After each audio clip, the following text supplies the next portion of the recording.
All right, let's get right into it. For years, the U.S. student loan system has felt, well, pretty chaotic, right?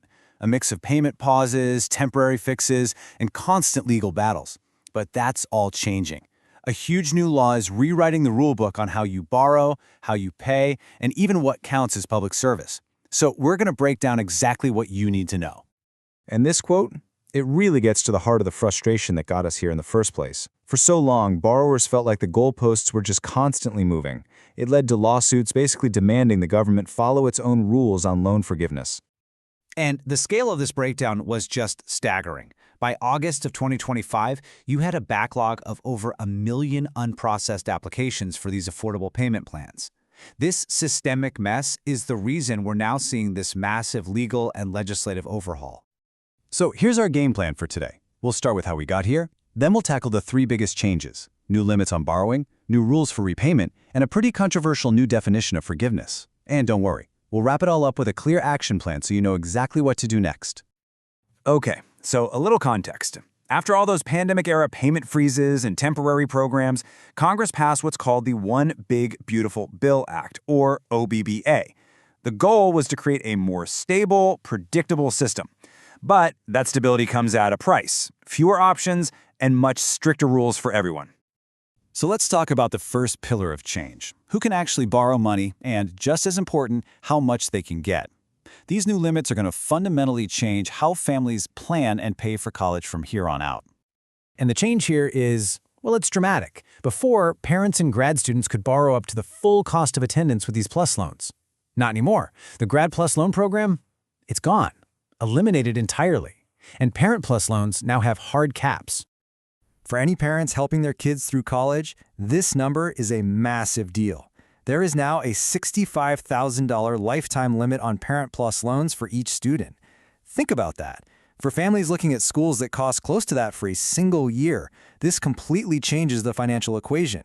It could push them toward different schools or into the private loan market to fill the gap. And for students themselves, there's a new ceiling.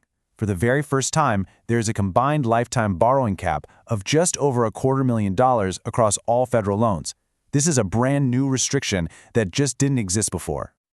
Okay, next up is the second major shift: how you're actually going to pay your loans back. That whole confusing menu of income-driven plans is being dramatically simplified, or, depending on how you look at it, consolidated. So, meet the new kid on the block, the Repayment Assistance Plan, or RAP. This is the new main plan, and it's set to replace older options like Save and Pay for any new borrowers. What's its biggest selling point? It fully subsidizes any unpaid interest, which means your loan balance can't grow over time. The trade-off, though? Forgiveness now takes a full 30 years. This table really lays out the new reality. On one side, you've got the new RAP plan, which stops your balance from growing by covering all that unpaid interest. On the other, the old IDR plan is sticking around, but only for legacy borrowers. The key trade-off here is time. RAP gives you that financial stability, but you're in it for 30 years to get forgiveness. IDR is faster, 20 to 25 years, but your interest can still pile up. And here's the kicker for both. Starting in 2026, any amount that's forgiven becomes taxable income. And here it is, the final deadline. All those older plans you might be on or have heard about, Save, Payee, ICR, they're all being completely phased out. By the middle of 2028, they'll be gone for good. Now for the third, and you could argue most controversial pillar of change, the new rules for the Public Service Loan Forgiveness Program, or PSLF. This effectively redefines what public service actually means for forgiveness. So this becomes the crucial question, right?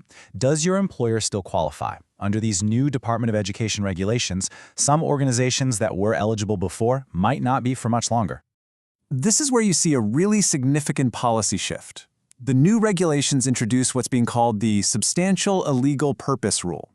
And what this does is it gives the Department of Education the authority to disqualify employers from PSLF eligibility based on a new, very specific list of activities.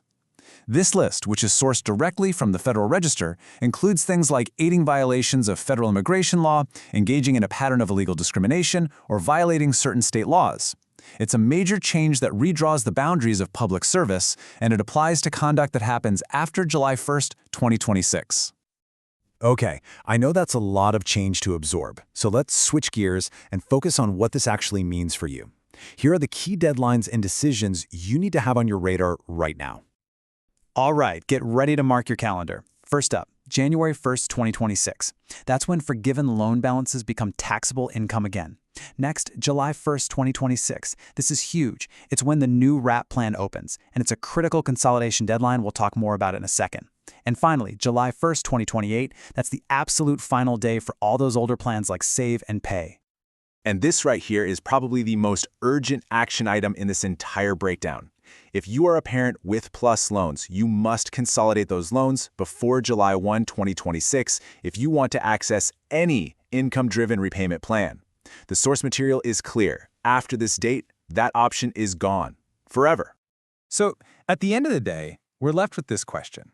After years of total chaos, these new rules are designed to bring some stability.